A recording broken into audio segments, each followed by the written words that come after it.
नमस्कार भक्तों, स्वागत है आप सभी का हमारे चैनल भक्ति महोत्सव में। आज हम आपको एक दयालु और परोपकारी बालक की कहानी सुनाएंगे। उसका नाम था शतमन्यु। तो चलिए कहानी शुरू करते हैं। सत्ययुग की बात है। एक बार देश में दुर्भिक्ष पड़ा, यानी कि अकाल पड़ा। वर्षा के अभाव से अन्न नहीं हुआ, पशुओं के लिए चारा नहीं रहा। दूसरे वर्ष भी वर्षा नहीं हुई। विपत्ति बढ़ती गई। नदी तालाब सूख चले। मार्तंड की प्रचंड किरणों से धरती रसहीन हो गई। तृण भस्म हो गए, वृक्ष निष्प्राण हो गए। मनुष्यों और पशुओं में हाहाकार मच गया। दुर्भिक्ष बढ़ता चला गया। 1 वर्ष नहीं, 2 वर्ष नहीं, पूरे 12 वर्षों तक अनावृष्टि रही। लोग त्राही त्राही करने लगे।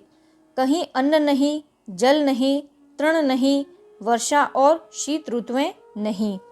सर्वत्र सर्वदा एक ही ग्रीष्म ऋतु। धरती से उड़ती हुई धूल और अग्नि में सनी तेज लू। आकाश में पंख पसारे दल के दल उड़ते पक्षियों के दर्शन दुर्लभ हो गए। पशु पक्षी ही नहीं, कितने मनुष्य काल के गाल में गए। कोई संख्या नहीं थी। मात्र स्तनों में दूध न पाकर कितने सुकुमार शिशु मृत्यु की गोद में सो गए।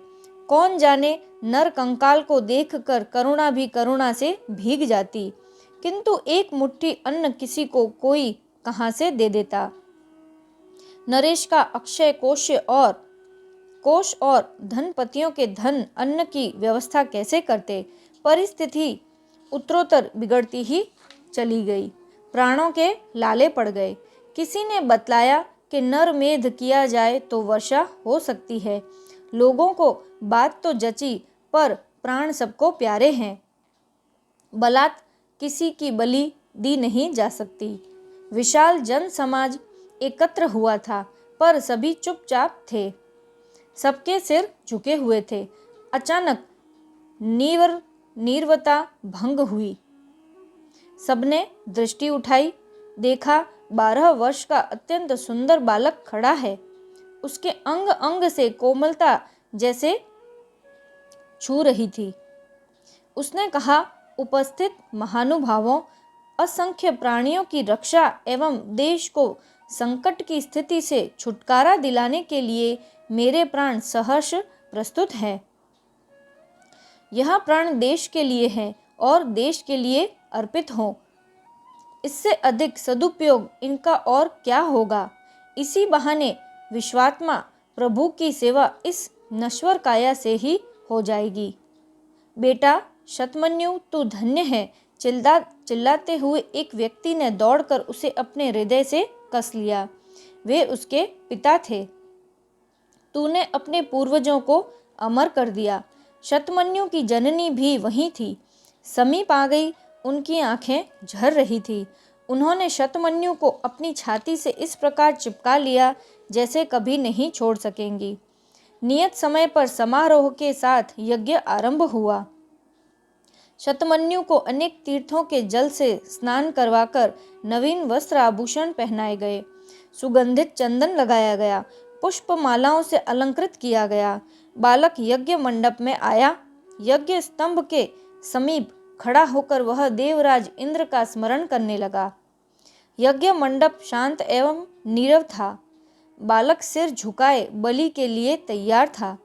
एकत्रित जन समुदाय मौन होकर उधर एकटक देख रहा था। उसी समय शून्य में विचित्र बाजे बज उठे। शतमन्यु पर परिजात पुष्पों की वृष्टि होने लगी। सहसा मेघ ध्वनि के साथ वज्रधर सुरेंद्र प्रकट हो गए। सब लोग आंखें फाड़े आश्चर्य के साथ सुन और देख रहे थे।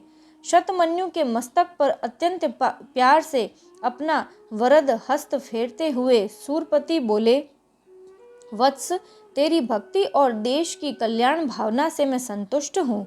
जिस देश के बालक देश की रक्षा के लिए प्राण अर्पण करने को प्रतिक्षण प्रस्तुत रहते हैं, उस देश का कभी पतन नहीं हो सकता।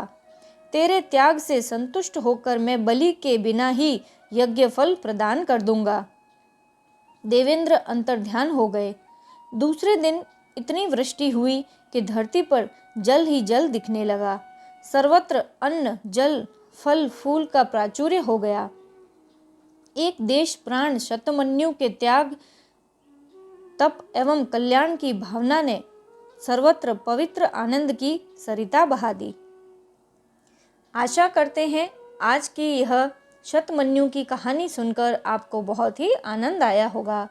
ऐसी ही और कहानियाँ सुनने के लिए हमारे साथ हमारे चैनल पर जुड़े रहें और हमारे चैनल को लाइक, शेयर और सब्सक्राइब ज़रूर से करें।